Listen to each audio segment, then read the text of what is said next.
Versículos 14 e 23.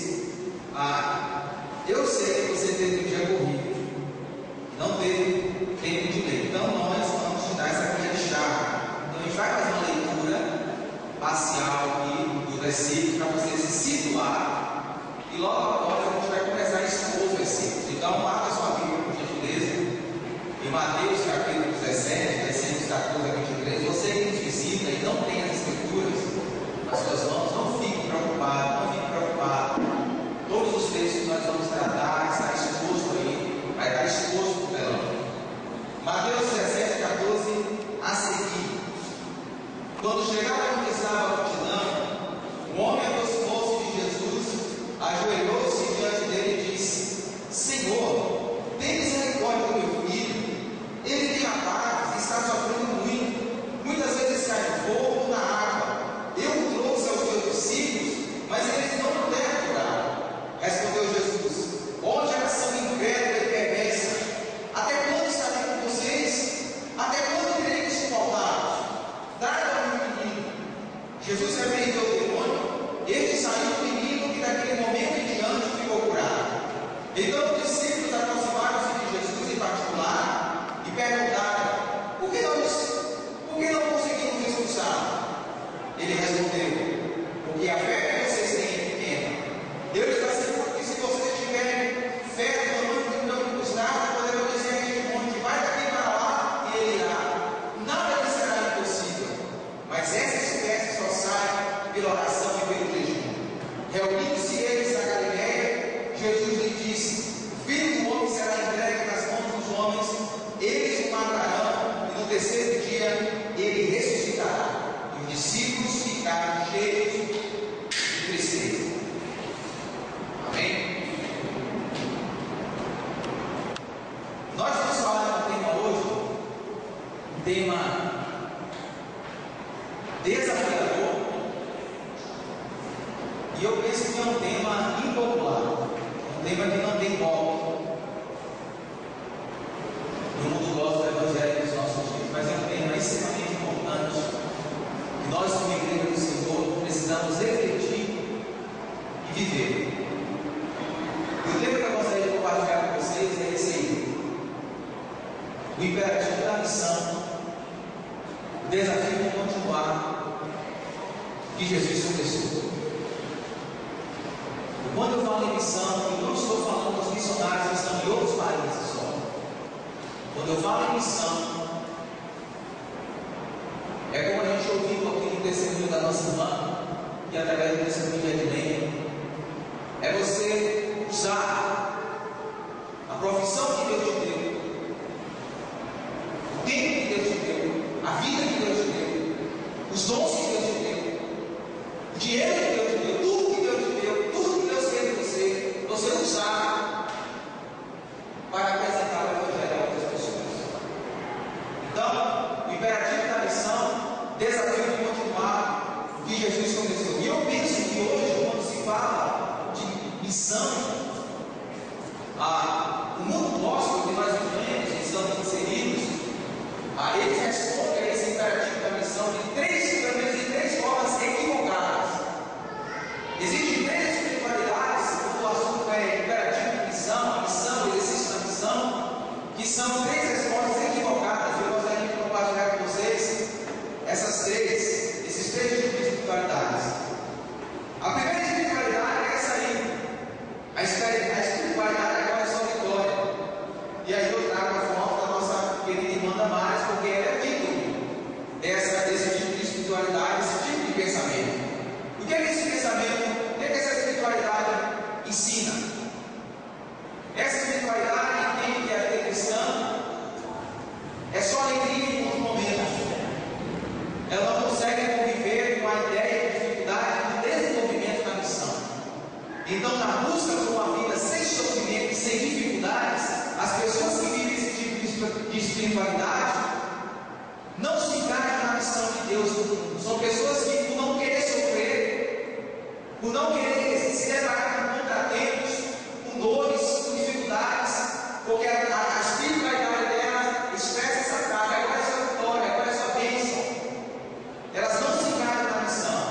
Um exemplo desse tipo de espiritualidade é o irmão Pedro, o apóstolo Pedro.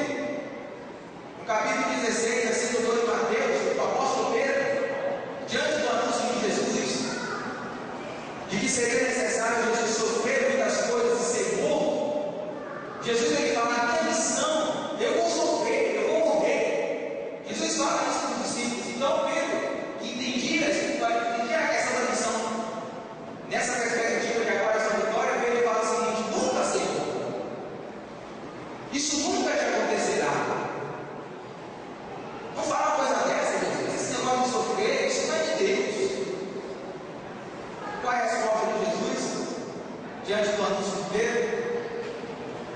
A resposta de Jesus a esse tipo de espiritualidade é: se alguém quiser acompanhar, negue-se a si mesmo, tome a sua cruz e siga-me. Pois quem quiser salvar a sua vida, perderá.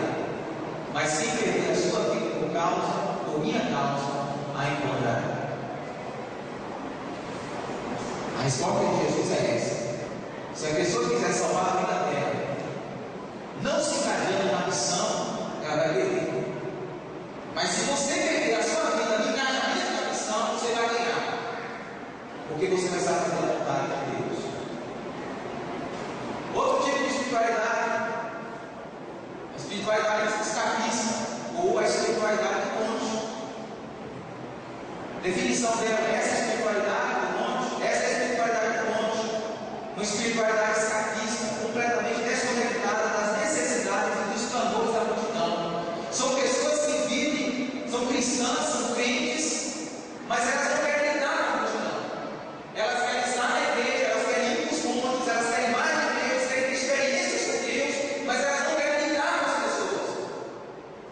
Não querem ter problema com as pessoas, porque lidar com pessoas, estar engajado na missão de Deus, lidando com pessoas, gera problema, gera amizade, porque essas pessoas elas não querem se envolver. Elas querem um monte, elas querem uma espiritualidade etérea, que queira mais de Deus, mas que não esteja engajada no dia a dia das pessoas. Um exemplo dessa espiritualidade é o próprio Pedro. O apóstolo Pedro havia expressado essa tendência escapista do discípulo de Jesus, quando no monte da transfiguração que nós estudamos na quarta passada, com o nosso irmão Valtério, Pedro, ele tem a grande ideia e vira para Jesus e fala o seguinte: Jesus, vamos aproveitar que Moisés e Elias estão aqui e vamos construir 3 tendas, uma para o Senhor, uma para Moisés e outra para Elias. Em outras palavras, o que é que Pedro está dizendo? Deus, Jesus, vamos ficar por aqui mesmo. Aqui está bom demais, né? Aqui em cima do monte está bom demais. Aqui a gente está vendo Elias. Eu nunca tinha conhecido Elias, porque eu conheci. Eu nunca tinha visto Moisés, eu vi Moisés. Vamos continuar aqui, Jesus, né? Eu nunca tinha ouvido Deus falar do céu, da terra, hoje eu ouvi. Vou ficar por aqui.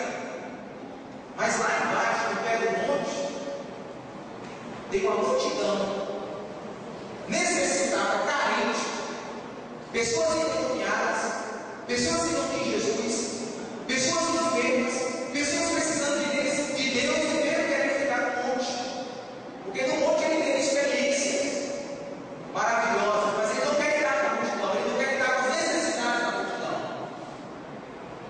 Qual é a resposta de Jesus?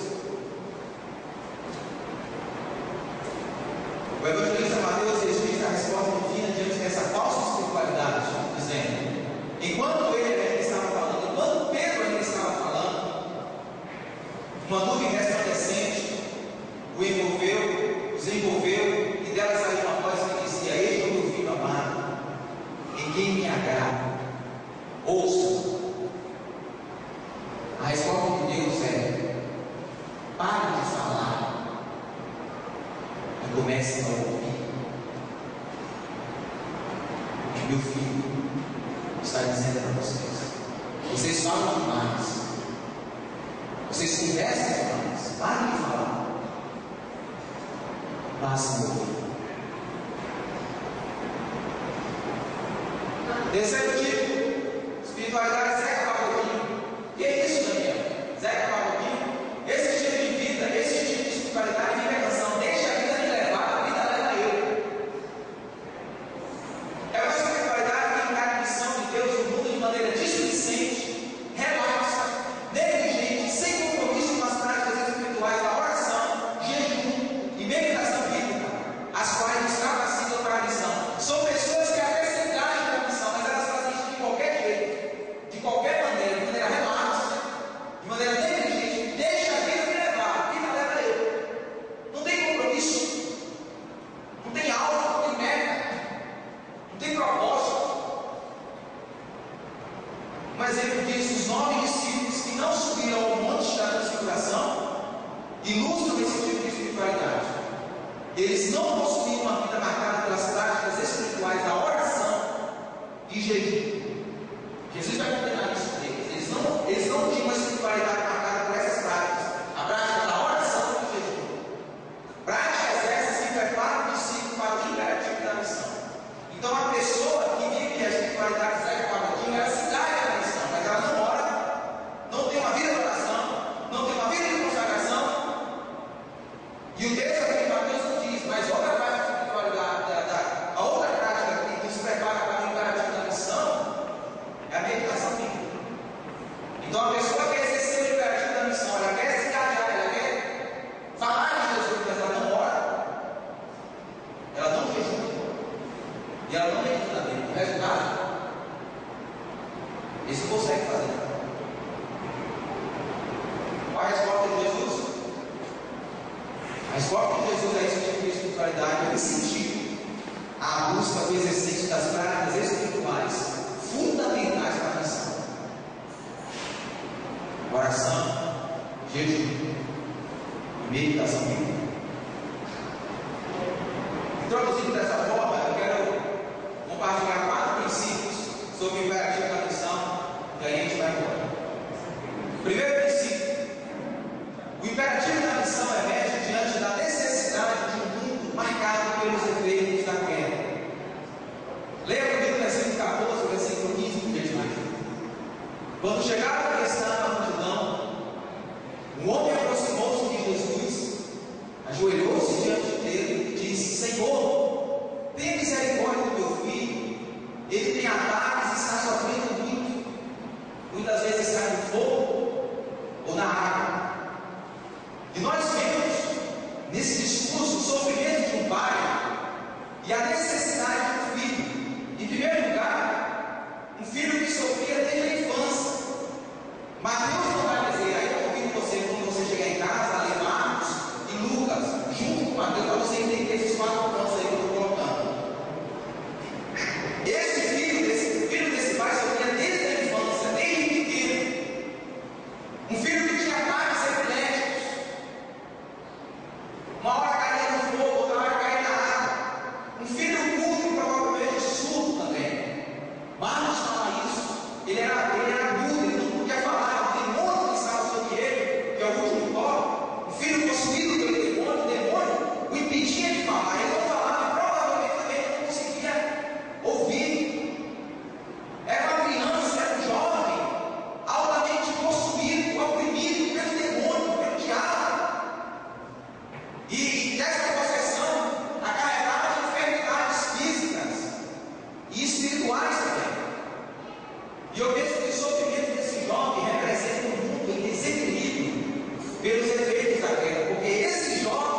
que a missão é importante.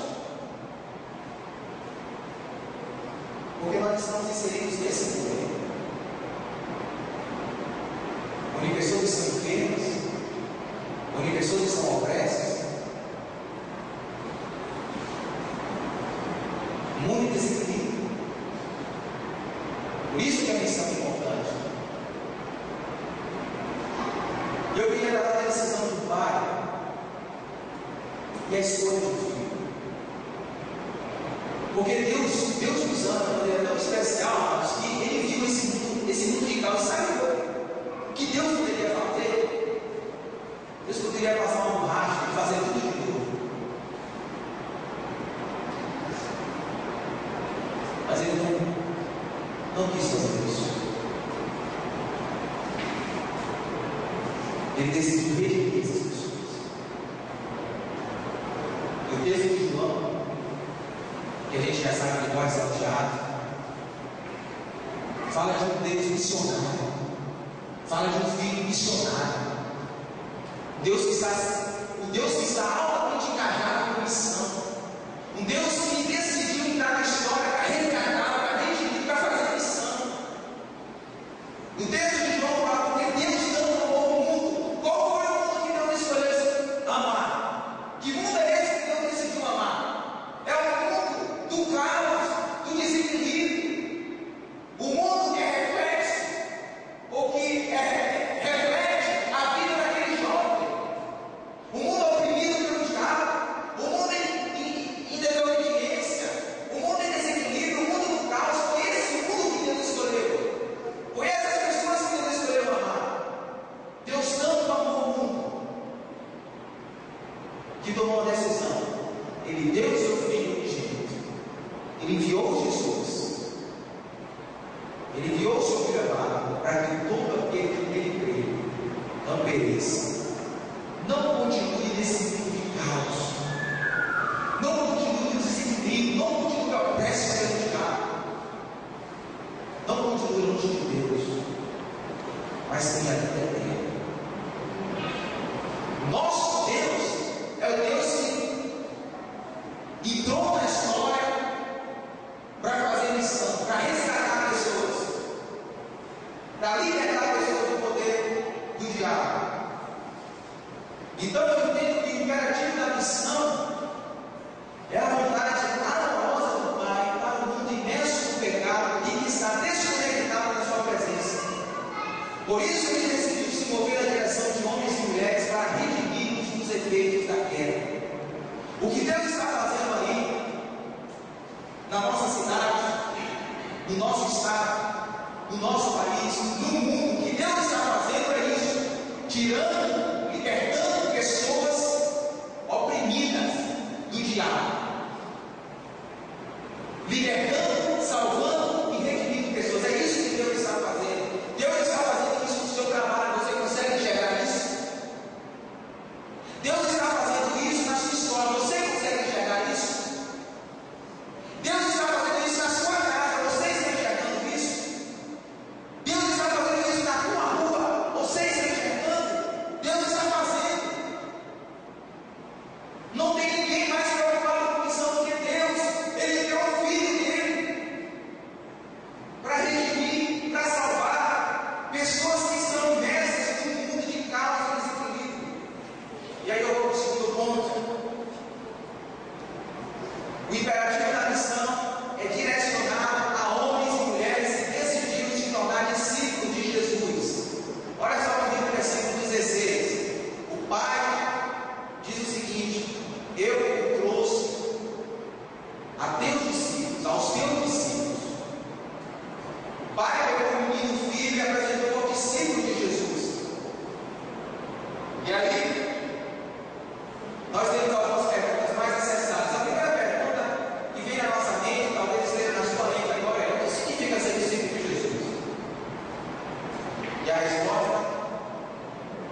Discípulos faz tudo isso, discípulos vêm para a igreja, discípulos oram, discípulos faz tudo isso, mas não é só isso.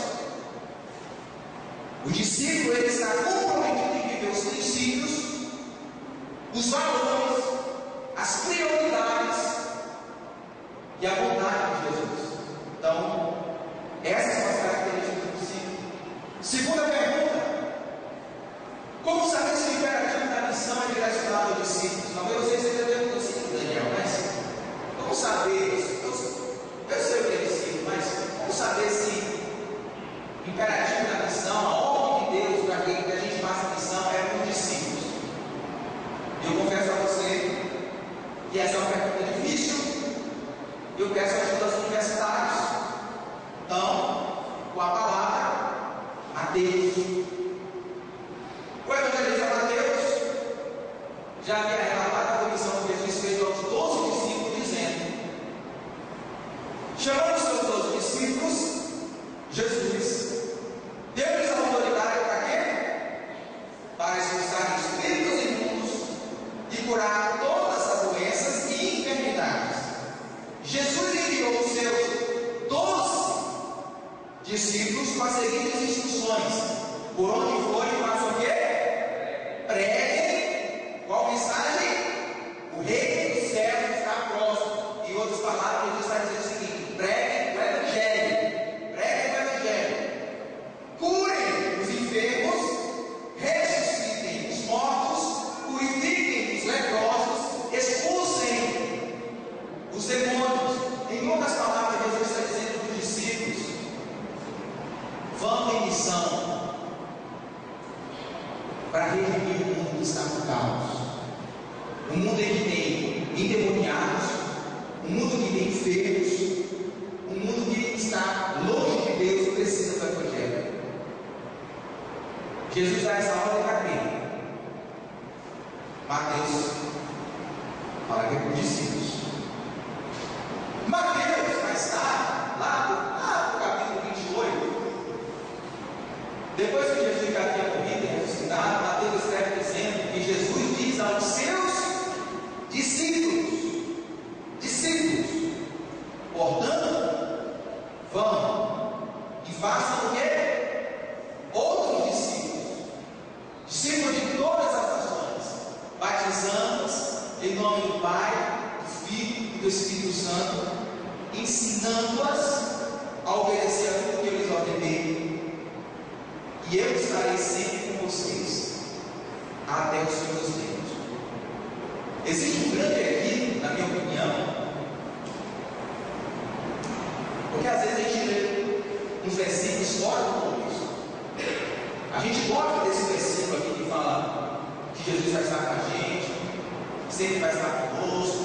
Jesus está sempre com a gente, Ele está mesmo, Ele prometeu que vai estar mesmo. Mas o contexto em que Jesus faz essa afirmação, essa promessa, é o contexto da missão. Jesus vai dizer o seguinte: quando vocês estão indo fazer uma missão, eu estou com vocês. Eu estou indo com vocês. Eu vou estar ajudando vocês. Porque na verdade vocês sem mim, vocês não podem fazer absolutamente nada. Vocês só podem fazer alguma coisa se eu estiver com vocês, se eu não estar com vocês. É no contexto da missão. E ele repete, corta os outros versículos e só fica com esse. Mas tudo bem. Com a palavra, outro universitário, Marcos. O evangelista Marcos, em seu relato da comissão, acrescenta dizendo: vão, Jesus está dando uma ordem para os discípulos, pelo mundo todo e pregue o evangelho a todas as pessoas. Quem crê e foi batizado será salvo, mas quem não crê será condenado.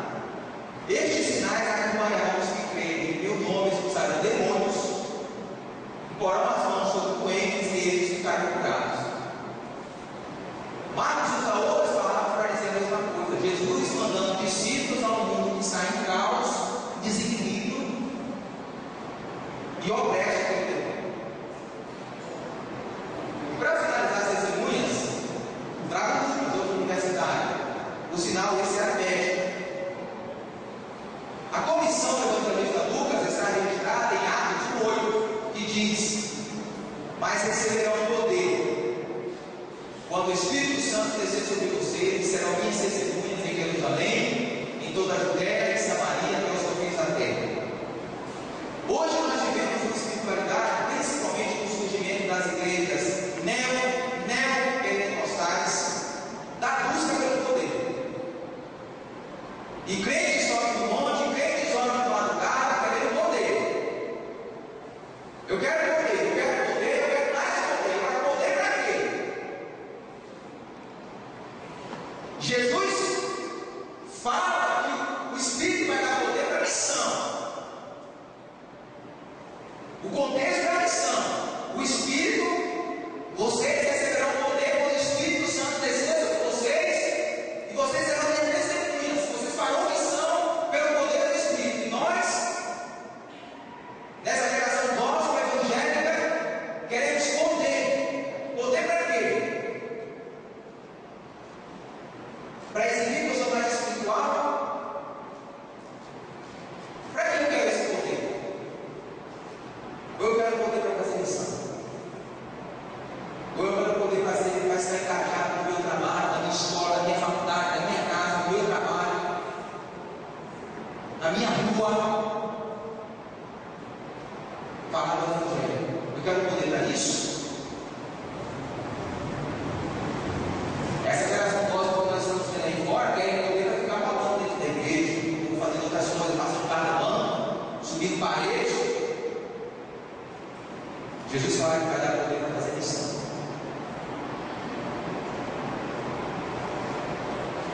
Conclusão. Diante daquela pergunta difícil que vocês me fizeram,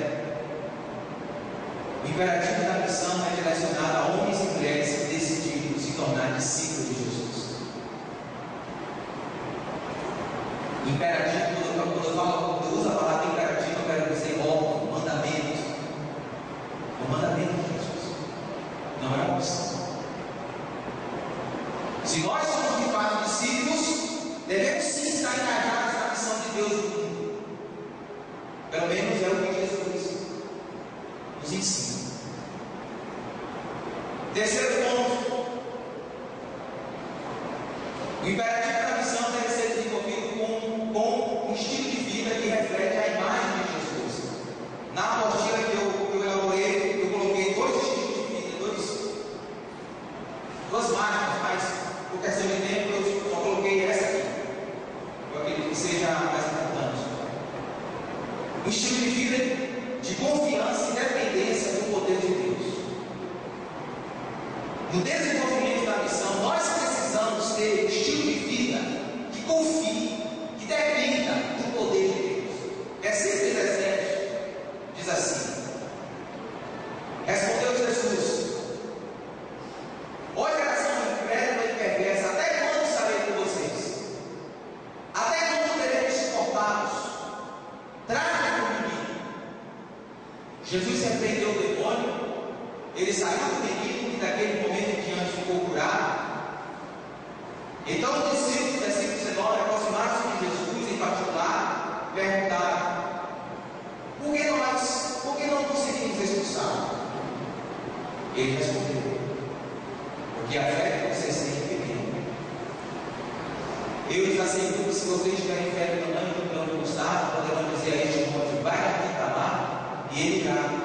Nada lhe sai do céu. Eu queria compartilhar algumas coisas com vocês. Não vai ser muito esqueci.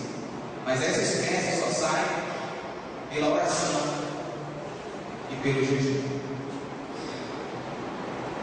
Primeiro uma pergunta: por que os discípulos não conseguiram cumprir a missão?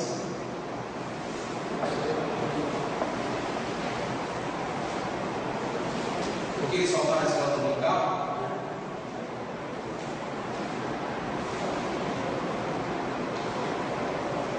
Porque a fé que eles tinham é pequena.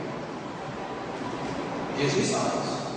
Não sou eu que estou colocando palavras no mundo do versículo. Jesus fala isso.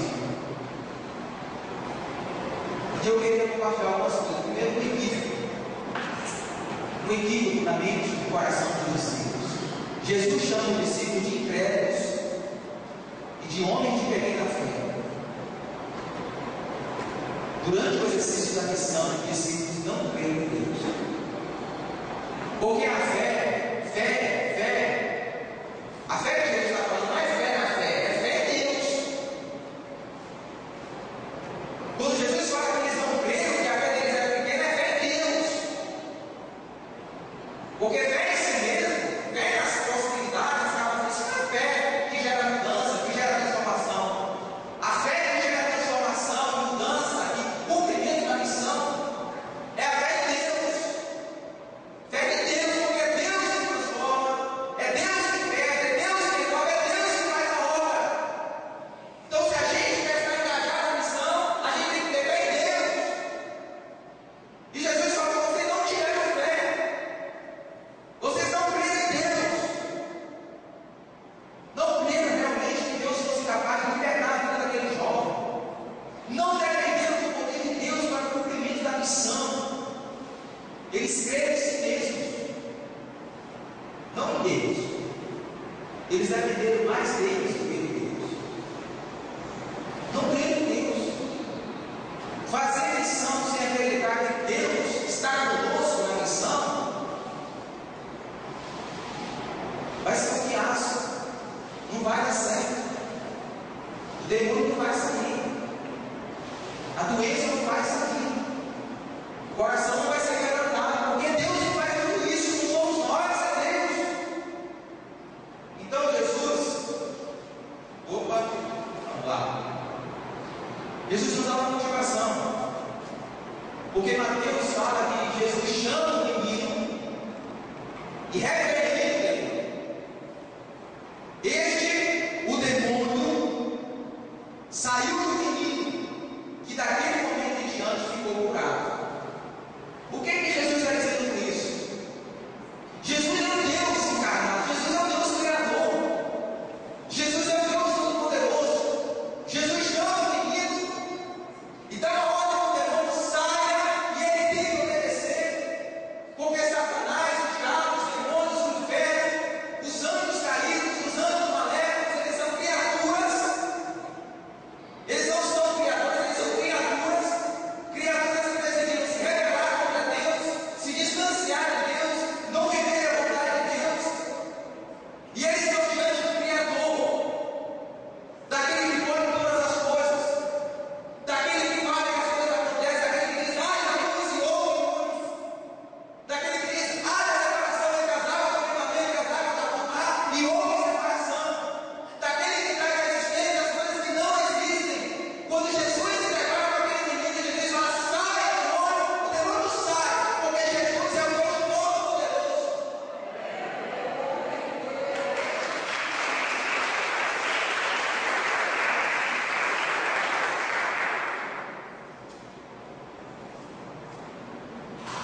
Jesus está dizendo o seguinte para aqueles 9 discípulos: eu posso fazer.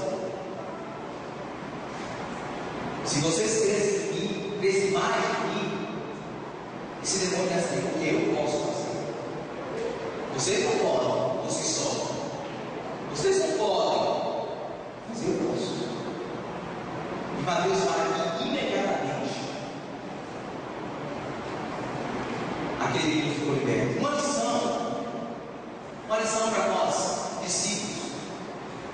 Jesus vai ensinar-nos uma verdade que deveria ficar gravada no fundo do coração deles. Na obra de Deus, precisamos confiar e depender mais do poder de Deus do que das nossas pseudo-capacidades e habilidades.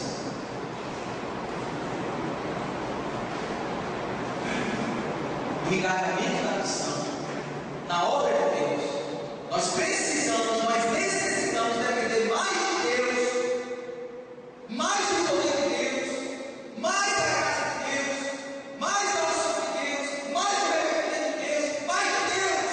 Precisamos mais de Deus do que de nós mesmos. Precisamos depender mais do poder de Deus do que do nosso poder.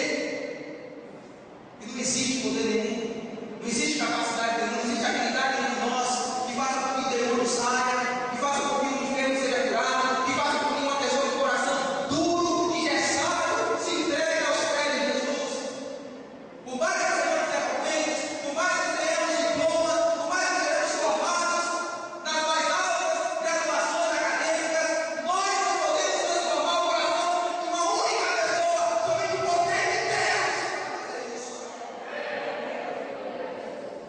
Por isso, no imperativo da missão, nós precisamos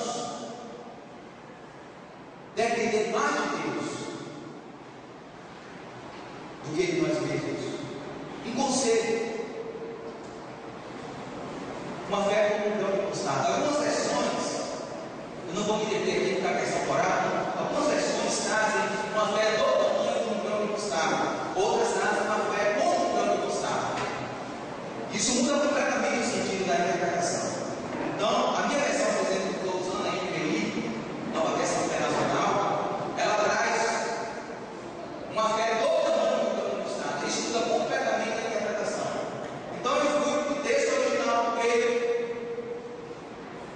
e lá diz a palavra tamanho, literalmente, o que Jesus fala assim, o que Jesus fala é fé como grão. Na verdade, literalmente fica fé como grão de mostarda. O artigo definido entra aí com uma dedução. Então, o que Jesus quis dizer, o texto original de Mateus traz fé como um grão de mostarda, não do tamanho do grão de mostarda. Fé como um grão de mostarda, eu trago a citação desse comentarista americano, William Hendricks. Fé como um grão de mostarda, eu acho interessante a definição dele. É o tipo de confiança em Deus que não desiste imediatamente, nem cede ao desespero quando os seus esforços não alcançam êxito imediato. Ela mantém seu ininterruptível contato com Deus. Porque o grão de mostarda, que eu já havia explicado para o Silvão Varal, ela, por ser pequena, mas quando ela é conectada lá com a terra, com os nutrientes, ela se torna grande. Ela se torna uma grande árvore. E habita várias árvores dos céus. Uma fé, de outras palavras, estamos convidando a ter uma fé que se desenvolve ao longo do tempo, ao longo da nossa caminhada cristã.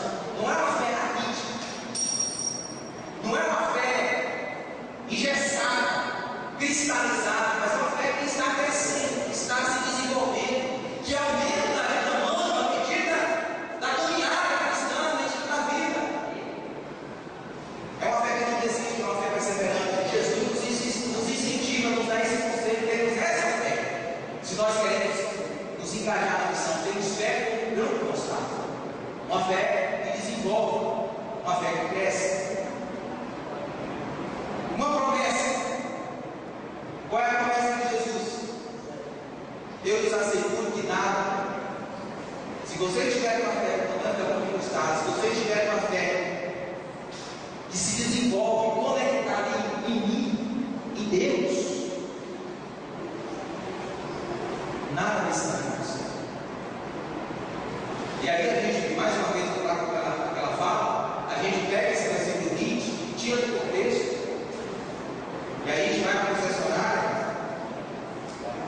sem R$1.000 na conta bancária, eu vim comprar um carro.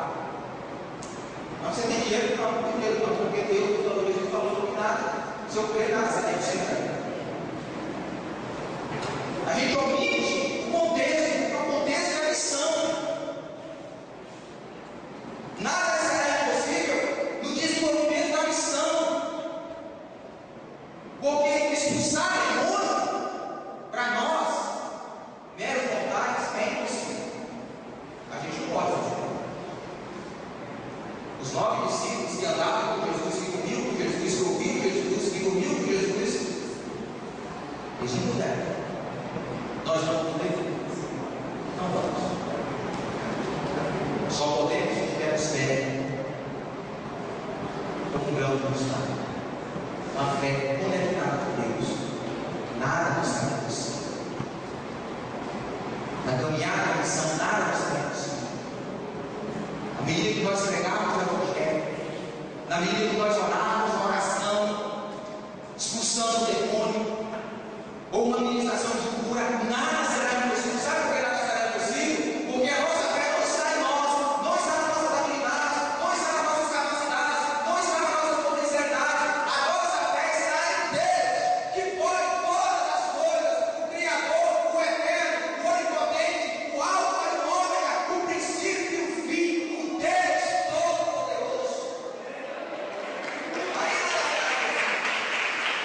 Jesus finaliza o versículo 21 dizendo: mas essas festas só saem pela oração e pelo jejum. A oração e o jejum, oração, quando você ajoelha, você está buscando uma realidade superior à sua realidade. Você está buscando Deus. E Deus, conforme Isaías 6, nos mostra aquele que está sentado no alto do trono. Ele está no centro do universo. Ele está na sala de controle do cosmos. Ele é o Deus de onipotência. Ele está lá. Oração é buscar esse Deus. É confiar nesse Deus que está no trono, que está sentado no alto do trono. É buscar um Deus que nós não estamos enxergando, mas que nós temos a plena convicção de que existe, nos ouve e pode nos responder. É exercitar a fé. Você só consegue aumentar sua fé se você exercitar a oração. Sem oração, meu irmão, você vai. A oração, qual é o substituto da oração? O substituto da oração são as nossas habilidades, aquilo que a gente vê, aquilo que a gente consegue ver, anotar. E a gente vai para cá. Mas a oração é um exercício de fé. E o jejum? Por que a pessoa jejum? Porque elas estão buscando mais o céu do que a terra. Elas estão com sede de Deus. Elas estão com fome de Deus. Não está com fome de comida biológica, estão com fome de comida espiritual, estão com fome de Deus, estão com sede de Deus, estão buscando a Deus. Sem essas duas práticas espirituais,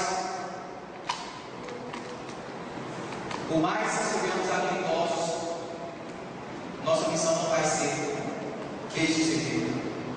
Por isso Jesus fala: essas festas só saem pela oração e pelo jejum.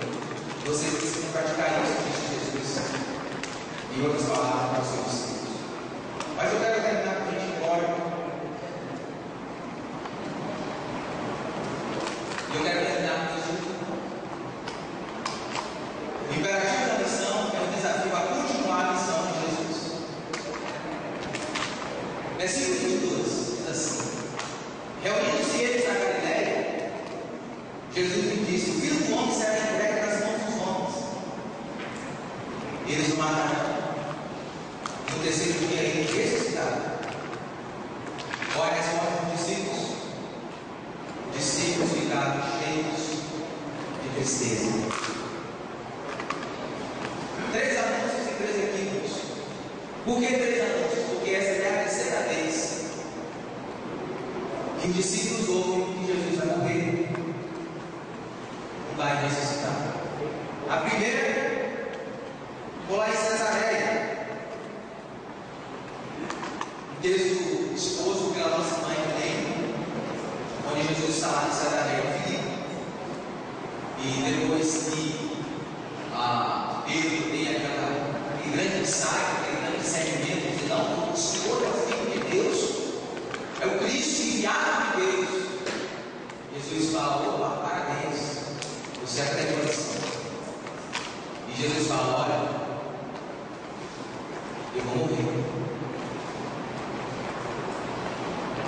Os líderes religiosos, os escribas, os sacerdotes, eles vão me prender em Jerusalém. E eles vão me causar dor, sofrimento, e eu vou morrer. Mas eu vou ressuscitar. Qual foi a resposta de Pedro? Espiritualidade da paz. Não. Que isso, Senhor? Sofrer. Passar por dor. Que isso? Ninguém é isso do Senhor, não. Fazer isso não para Deus não é isso, não é sofrer. Ninguém é isso do Senhor, não. Carrega aqui, tem que se tiver sua madeira. Fala isso não, Senhor Jesus. Espiritualidade da paz. Segundo, transfiguração.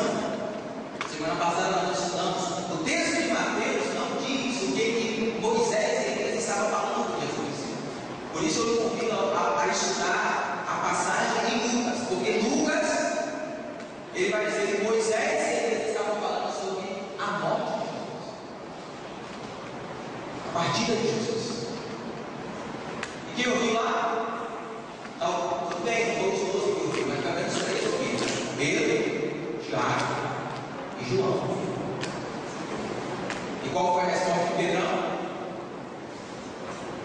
Não vamos descer esse monte, mas não, olha só, vou solicitar lá o alvará da prefeitura de Galiléia. A gente vai construir aqui 3 tendas.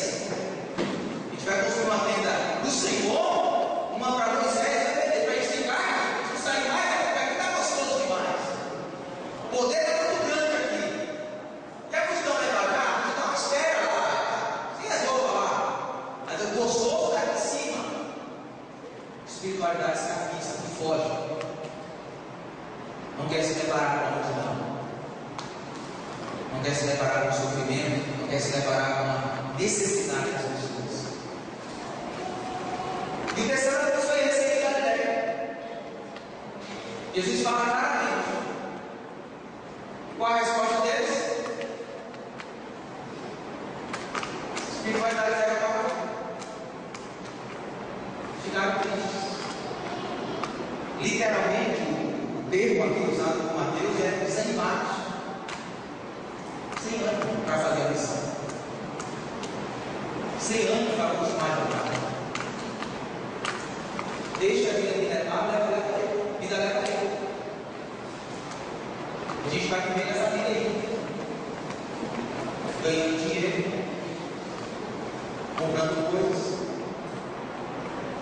frequentando as igrejas dos domingos. Deixa a vida me levar. Eu estou caminhando do meu cartão. De vez em quando o ônibus para, eu deixo, vou no shopping, compro alguma coisa e continuo. O Espírito vai dar a ideia para partir. Qual a relação entre a morte e a ressurreição de Jesus e a missão dos discípulos? O que Jesus falou da morte e da ressurreição dele? Qual a relação que ela tem com a missão dos discípulos?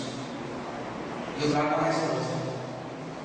Os acontecimentos históricos da morte, ressurreição e ascensão de Jesus se desdobrarão da missão dos discípulos, a continuação da missão de Jesus. Ah, Daniel, mas eu não concordo. Eu duvido que isso seja verdade. Então eu peço para você não acreditar em mim, eu peço para você acreditar em João, outro universitário. E João escreve dizendo que Jesus disse certa-feira, lá no capítulo 15, 16, João vai dizer: agora que eu vou, Jesus falando, para aquele que me enviou, por que falei essas coisas? Agora que eu vou, para aquele que me enviou. Jesus afirma. E ele continua: por que falei essas coisas? O coração de vocês encheu-se de tristeza, de desânimo, falta de motivação para continuar a caminhada imperativa da missão. Mas eu desafio que é para o bem de vocês que eu vou. É para o bem de vocês que eu vou morrer, que eu vou ressuscitar, que eu vou ascender, subir ao céu. É para o bem de vocês. Se eu não for, conselheiro não virá para vocês. Mas se eu for, eu enviarei. Quando ele vier, convencerá o mundo do pecado, da justiça e do juízo. Em outras palavras, o Espírito vai vir para quê? Para fazer missão. Para convencer pecadores de que eles necessitam de Deus. E o Espírito vai fazer isso no meio de quem? Do governo? Das ONGs? Das instituições filantrópicas? Por quê? Eu acho que é pela igreja. E vocês? Ele vai fazer isso no meio dos discípulos. Do discípulo de Jesus. De João.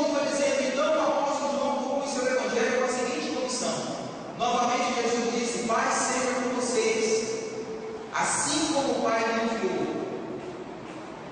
eu segui. E por isso soprou sobre eles e disse: recebam o Espírito Santo. Jesus fala assim: como o Pai me enviou. Porque Jesus começa o ministério dele, ele desenvolve o ministério dele, redimindo pessoas do pecado e do poder do diabo. E ele fala assim: como o Pai me enviou para redimir homens e mulheres do poder do diabo, do poder das trevas, para pregar o Evangelho, reino de Deus, eu os envio também. Recebam o Espírito. E eu quero terminar concluindo com essa pergunta. Diante do imperativo da missão, que tipo de espiritualidade você tem exercido? Qual é o tipo de espiritualidade que você tem exercido? A espiritualidade agora é só vitória? Não se engajando na missão de Deus porque não consegue conciliar a vontade de Deus e o sofrimento? É essa espiritualidade que você tem vivido? Ou a espiritualidade escapista, não se engajando na missão de Deus, na busca por uma experiência espiritual mais profunda? Espiritualidade do monte, você não se envolve, você quer mais de Deus, mas você quer mais de Deus para você mesmo, não para os outros. Ou a espiritualidade Zé Pagodinho, até se engajando na missão de Deus, mas sem compromisso com as práticas espirituais.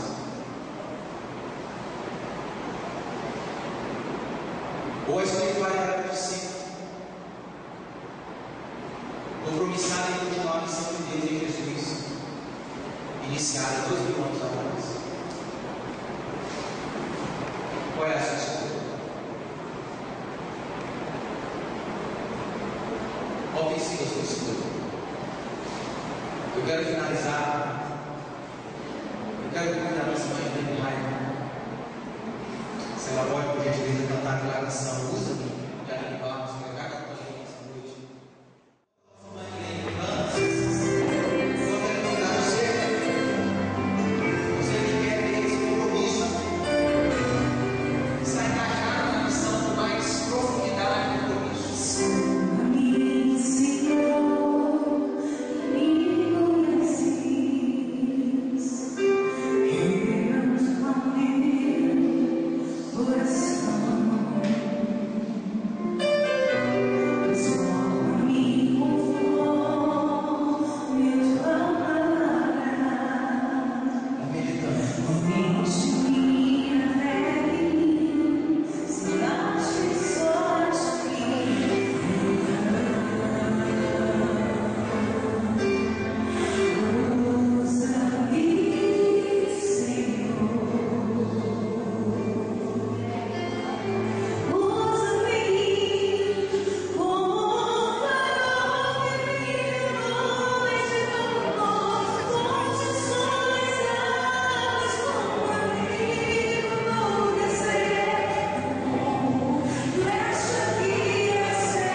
Enquanto nós não estivermos vendo o Senhor fazer isso na nossa cidade, no nosso estado, no nosso Brasil, em nome do Filho Jesus,